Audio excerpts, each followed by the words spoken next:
Cool. Sounds good.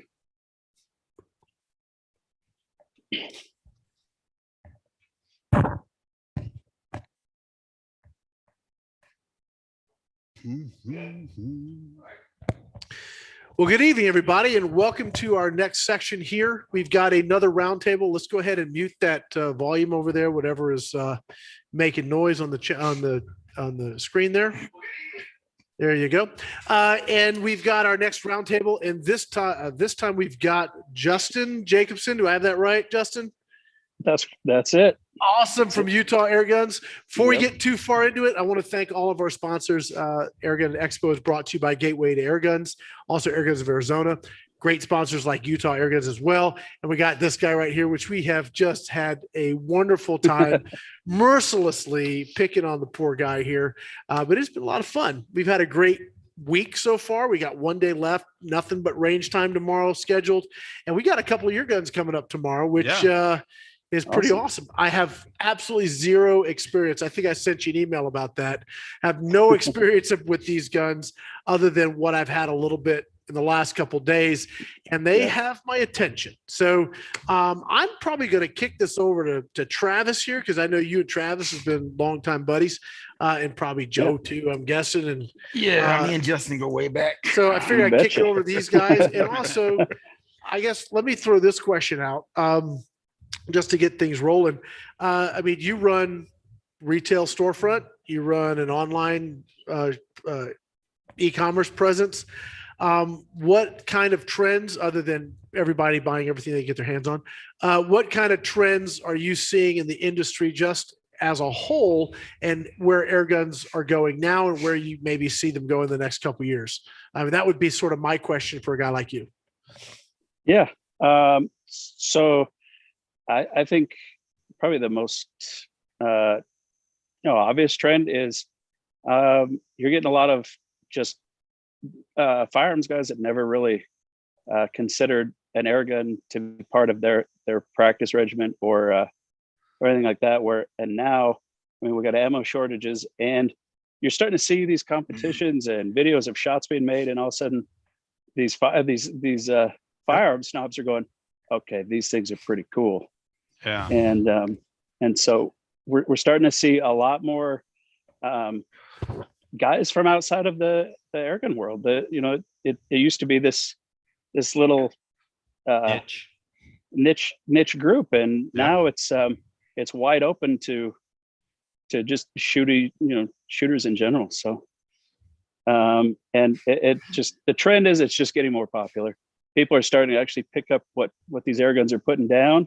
And they're just, I mean, how can you not, if you get behind one and you shoot, you're sold, right? Yeah. Right. That's pretty much the case. I had a conversation with a manufacturer. I'll leave the name out of it. And he was talking about, I mean, they make some high-end guns, and he said he used to go to shoots and he would tell people, the gun cost $2,500. They go, it cost how much? And then they'd shoot it and they say, all right, now how much does this cost? I mean, it was that trigger time completely changed their perception and their concept of the gun. And that is what air guns will do for people if they just take a chance and sit down and shoot. And I believe you have a facility that actually lets people do that. So tell me a little bit about your store, what you do, how long you've been doing it, and really what sets you apart from, other places out there. Sure. So we got started here about 4 or 5 years ago. We just moved into our new, well, I guess it's not new anymore, but we've been in there about 2.5 years now.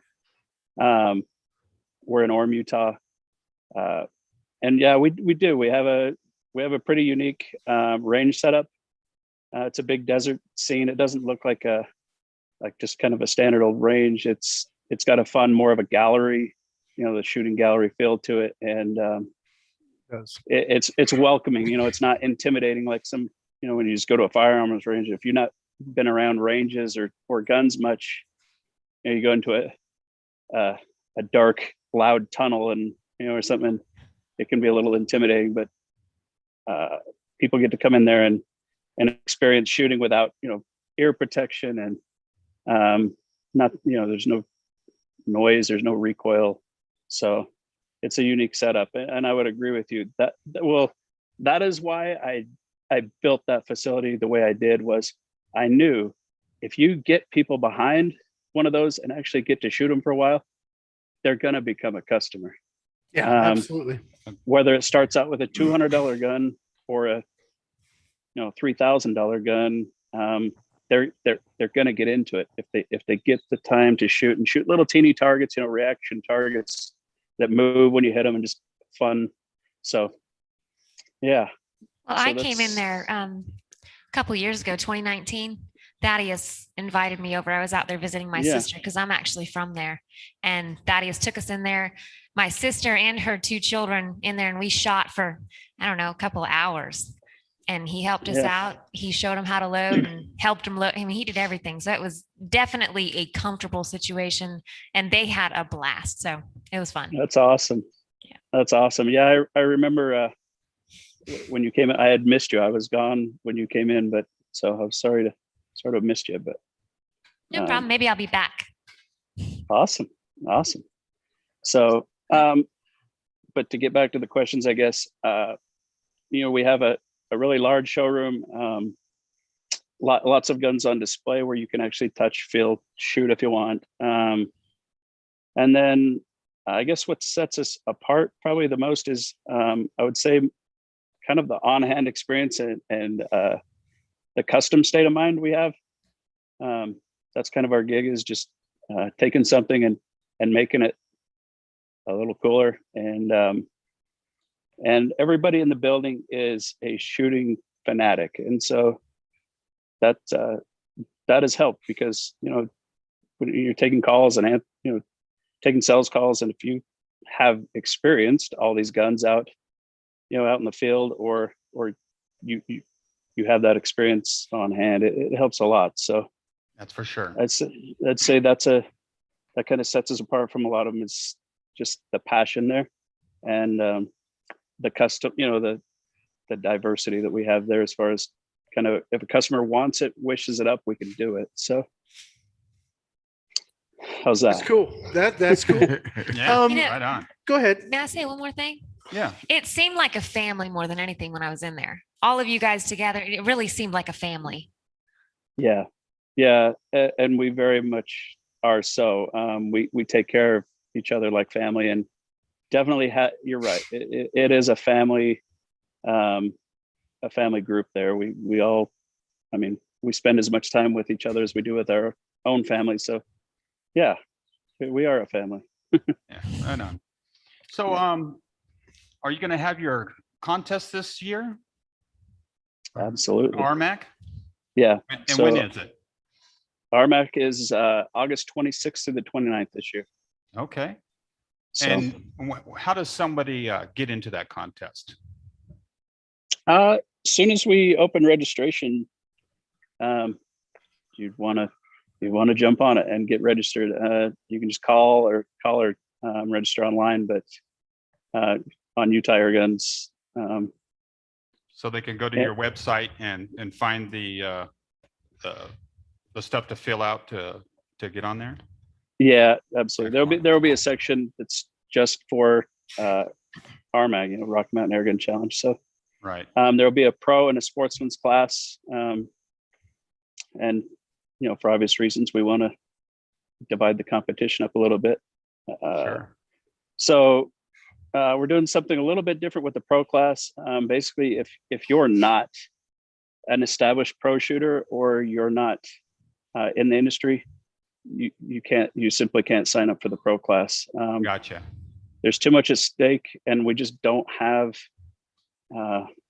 we just don't have the capacity to just let anybody jump on who wants to be in there. So, and we've raised the stakes quite a bit this year. So the grand prize in the pro class for just the bench rest alone is $21,000. So wow, that's real money. Yeah. So and one thing, we kind of took a page from Pyramid Air Cups book, and that was, we're going to pay out more places. instead of just, kind of a big first, second, third. But your first, second, third prizes are still going to be really big. So yeah, that's awesome. So third place still in pro class, I think, is $5,000. So nice. For a good weekend, huh? That's right. So if you win you win the precision shoot, you win the speed shoot, and the bench rest, you could make a pretty good haul. So yeah, heck yeah, you can. Do you guys do anything in the big bore? Yeah, At we have a RMAC? big bore. So yeah, we'll have a big bore class, and also just a small bore slug class as well. And we're going to really put these guns to the limit, because now, I mean, the way ammunition has evolved, the way guns have evolved, we're gonna start stretching those babies out. So you may see small bore slug shooting, little targets at 300 yards. So wow. Yeah. How long is your range? So up there, from the bench to the back is 200, but then you start hiking mountains. So I got you. So yeah, and that's what we've done in the past. We actually put steel targets up on the mountain and stretch it out as far as we can. And it's something to see. It's something to see. And unfortunately, somebody has to hike those up, but fortunately, it's not me. So some young guys, hopefully. Guys. Right. Yeah. Hey, Justin, because I've been to every RMAC, and it gets bigger. It seems. You guys? You think you're going to outgrow your current location?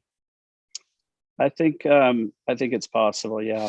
That's good. We're really kind of maxing. I mean, we're kind of maxing schedules already. We'll have 200 shooters this year, and wow. We did already expand for parking finally. So we have about triple the parking that we used to. So that's a plus. Well, you have senior parking for Joe.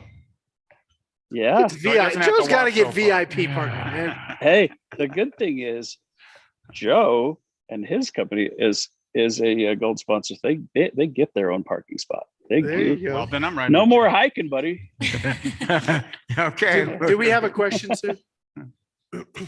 Hajimoto would like to know from Justin, who's apparently better known as Oak Tree Neck. How does he manage to keep the world's largest airgun showroom clean? How do we keep the largest showroom? Say it again. Clean, I think he said. Yeah, how do you keep the world's largest airgun showroom clean? Yeah, that was the question. It is pretty. It's a chore. It really is. We all take turns. We all take turns, including me. So yeah, if we can't get it done during the day, which anymore we really can't, it's everybody gets to stay for 20 minutes and do the house cleaning. So just that's how we do it. Thaddeus and Travis do it, not you. Yeah, I know it's not. Yeah, I know it's not this Travis. I'm just saying. Just have Thaddeus and Travis do it. Tell them I said it was a good idea. Yeah, they do, and they do. They're pretty good about staying up on it. So Oak Tree Neck. I know you guys do a lot with FX. What is your next most popular brand of airgun? Oh gosh, you know what? It's to be honest, it's a pretty good mix. We sell a lot of Air Force. We sell a lot of Rapid Air.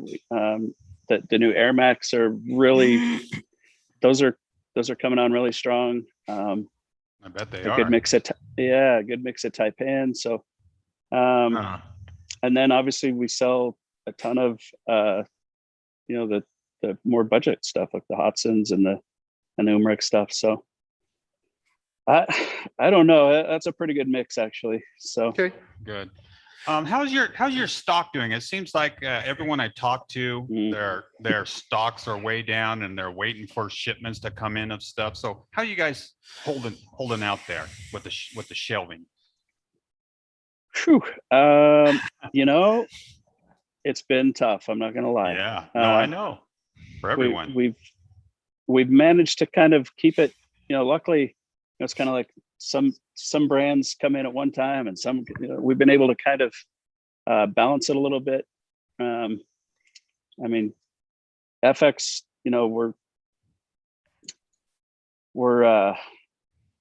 they take really good care of us. We've gotten to be their biggest distributor in the world now, so I'm told. But even then, it's just the popularity right now with any of these guns that, you know, these, I'm sure Larry could tell you, with the Delta Wolf, it's just what's hot is going to be pretty tough to stock, honestly. Yeah. So, and especially with the current world conditions and everyone buying everything up as fast as you can get it in there, and then you throw in something that's really popular on top of that, and you got guys, you know, beating on the door, sending emails, calling you 10 times a day.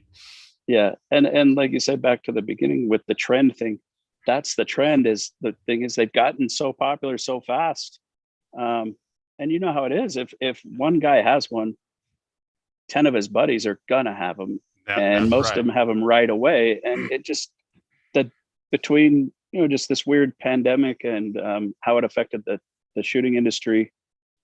I mean, everybody kind of got a double whammy because everybody had to kind of pull off production and supply for a while, holding out, thinking, okay, this is going to be a dragger. We're going to really take this one, and it did the opposite. And so, you know, you double, triple the demand, and you've got, you know, 2/3 of the production. It is what it is. People working and so and cargo containers tied up offshore and, you know, waiting at the dock. Yeah, it's been a real struggle for everyone, I think. So I got a question for you. With some of the questions we've had kind of posed to us, I want to pitch back over to you. So I'm going to give you this. Consider yourself Mr. President, and I'm going to be a reporter. I'm going to give you one of those rapid, 5 question, 1 question things here. So try to remember them. Wait, the president gets to rehearse his first. Oh, no. Press. Okay, so you're the press secretary. How's that? All right. You get no rehearsal time at all. Prompter. So we'll help. Circle back. No help. So, what was your first air gun? Okay, so that's like question 1. What air gun, if you had to pick one, would it be? And 2, 3, what's like your favorite air gun you're shooting right now? There's like a 3-part question in the one. Okay. First, I would say the first air gun I had to speak of was the good old Sheridan Blue Streak. Okay. 20. That's a common starting place. Yeah. Ooh, 20 cal. And 20 cal. The Blue Streak was a huge 20 cal fan. Yeah. We've already had that discussion. Let's move along.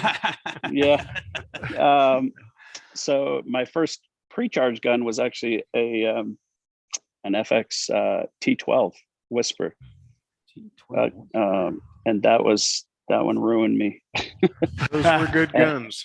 And then if I had to pick one, geez, am I telling this for the people out there? Because I would tell you, pick the one gun that you like the best, or that you shoot the best, or you're the most confident in. I will say probably one of a standout absolute favorite gun of mine is my original just Royale 500 FX. I mean, that gun is, I still have it. It's the old, unregulated version, pin style probe. It's just a thing of beauty.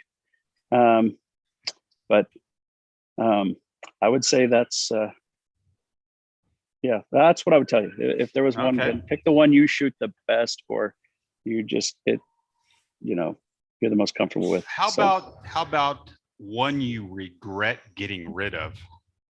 Do you have one that you regret getting rid of, that you wish you had back? I do. I have 2 actually. Everyone does.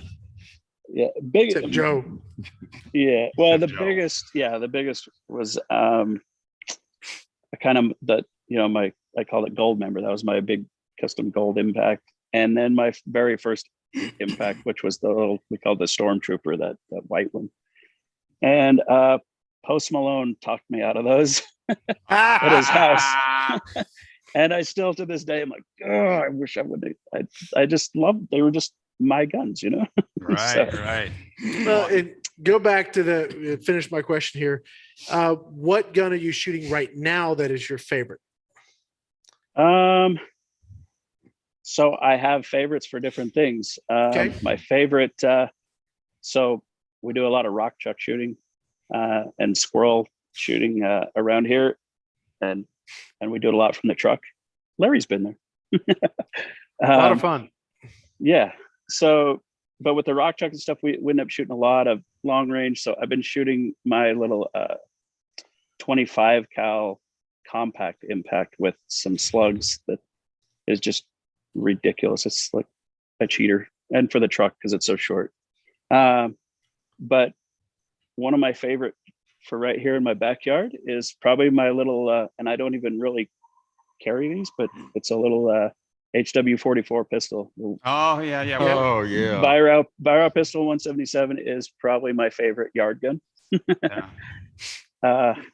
And then right now we've been doing team practices for the shoot, and I've been for a speed shooting rig. I actually rigged up a Catran left-handed in 22 caliber, and I actually had to kind of weigh it down because, like we talked about, it is so light. It's actually almost difficult to shoot Yeah, from just twitchy. It's a little twitchy because it's so light. And small. Yeah. So Yeah. for out hiking around, man, you can't beat it. But Yeah. the reason I did that gun's for the amazing. speed, so the speed thing was just because it's such a short throw on Yeah. that lever, so I can cycle that gun faster than I can cycle anything else. So I would say that's my favorites right now. Okay, cool. Yeah. Well, last question. I mean, you have had your hands on a lot of guns. You sell everything from entry level to fully, totally customized, one of a kind stuff from what I'm hearing. What advice would you give somebody that's sort of not like looking to spend, entry level money, but say middle of the road money? What would you advise them to sort of look at if they were going to look at something? What would you point them to right now? Middle of the road in that $400 to $500 range, I'd probably say. Let's take it to 1,500. Let's take it to 50. Middle of the road. We'll call that. We'll call middle of the road today. That's 1,500. Holy smokes, that's a lot of guns right there. Yeah, that opens it up a lot. That does open it way up. Oh, Well, let's assume they got to geez. put a scope on it. How's that? Okay. Well, I would say, $1,500 scoped. Man, maybe the Wildcat or that little, that Cayman X or the Catran is another good one for that price range. You can get those scoped for 1,500. You bet. Wow, You bet. that is a good deal. After shooting them. Yeah. No, the price on those is pretty sharp. We didn't even know what the price was, but yeah, if you can get that scope for $1,500, that's a good deal. Yeah, absolutely. So, I was gonna say maybe the Taipan Veteran because they're so good at shooting, but after you told me that, the Taipan Veteran is awesome, but I don't think we could get it in that 1,500 range. So they're up. So we've got a a question. little bit. Okay. Fowler Airgun channel would like to know where they can get 34 grain FX pellets.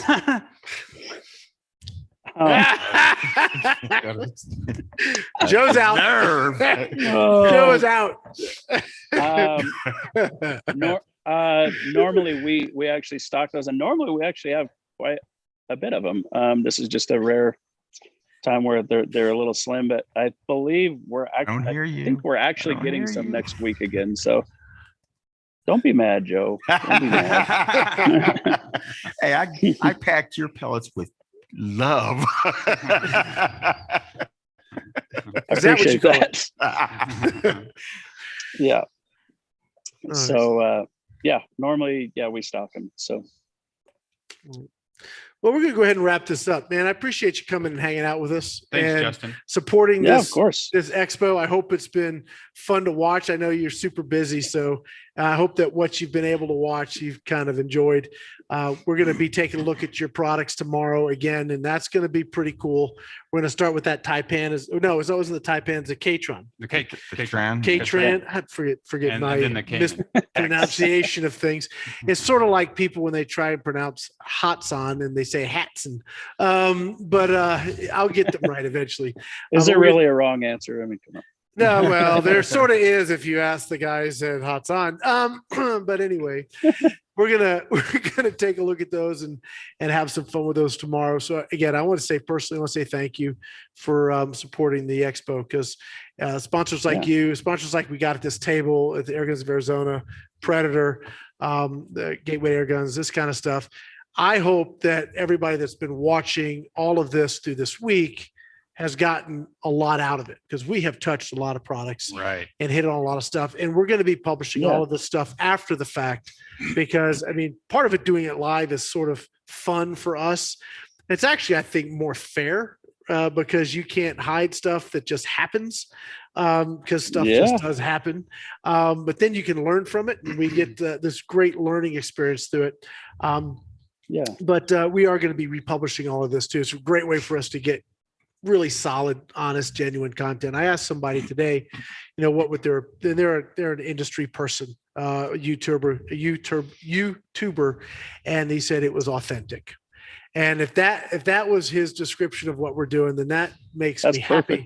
And that's what I wanted. That's one of the things I really wanted to see. So thank you so much for helping us make that happen. Yes, thanks for your support. Yeah. Oh no, thanks for letting me be a part of it. It's my pleasure. So. All right, guys, we're going to go ahead and wrap up.